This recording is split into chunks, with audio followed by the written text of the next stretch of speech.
Miarabantsika tsirairay avy tratra ity alarobia maraina fa 7 volana desambra ity. Nona fahasoavan'ny tompo aminao izay manaraka tsy tapaka ihany koa ny fataizana ny ten'Andriamanitra eto. Lohandirantsika ny amin'ny mofonenana io dia hivavakisika.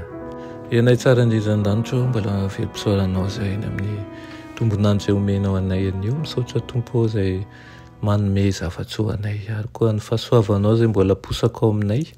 Misaotra ray ho satria eto mandrakariva ianao.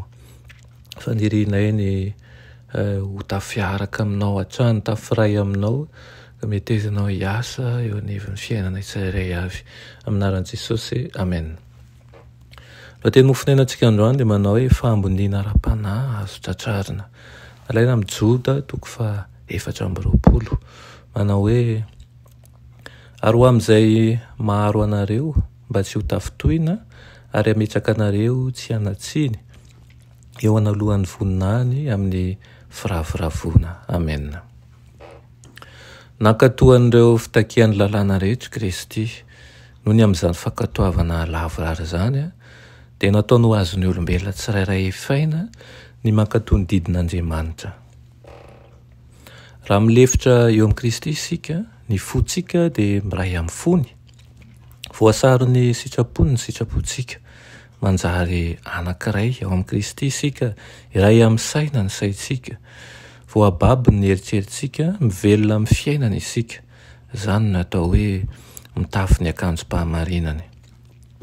Amin'izay rehetra mijerentsika ny tompo dia tsy ny fanimban'ny fahotana no hitany fa ny akanjom-pahamarinany tenany dia ilay fankatoavana tanteraka ny lalan'i Jehovah.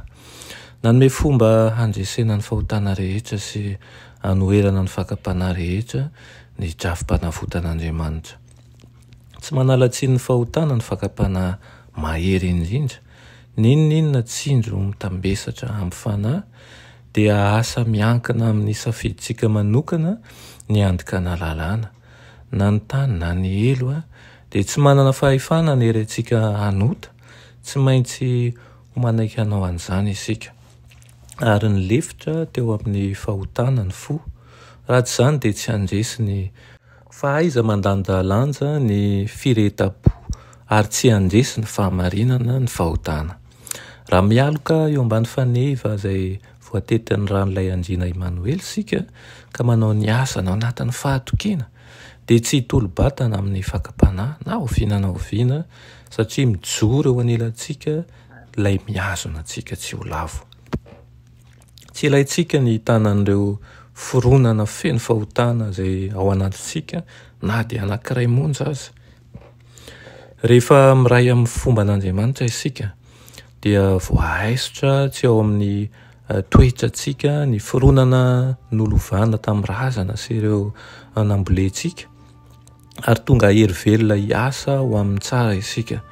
Miara-miasa amin'Andriamanitra isika handresy ny fakapanan'ny Satana amin'ny fianarana mandrakariva eo amin'ilay mpampianatra avy any an-danitra sy amin'ny firaisana amin'ny fombany. Miasa Andriamanitra ary miasa koa ny olona mba hahatonga ny olona ho iray amin'ny Kristy, tahaka ny Kristy iray amin'Andriamanitra. Rehefa izany dia hiara-mipetraka amin'ny Kristy any an-danitra isika. Amen. Andriamanitra tsara indrindran-danitro, izany tokoa no irinay aoka ny io iray sampana aminao tokoa izahay ka izay avy aminao ho avy ho tonga ao aminay ny fitiavana, ny fandeferana, ny fanetretena ary ihany koa ny fahamoram-panahy.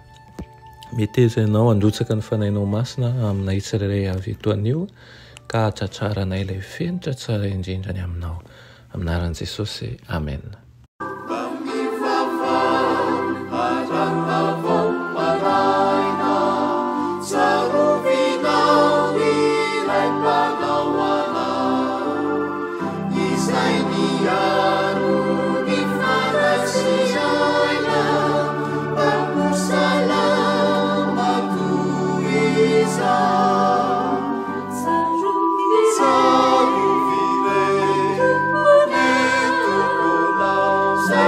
Yeah.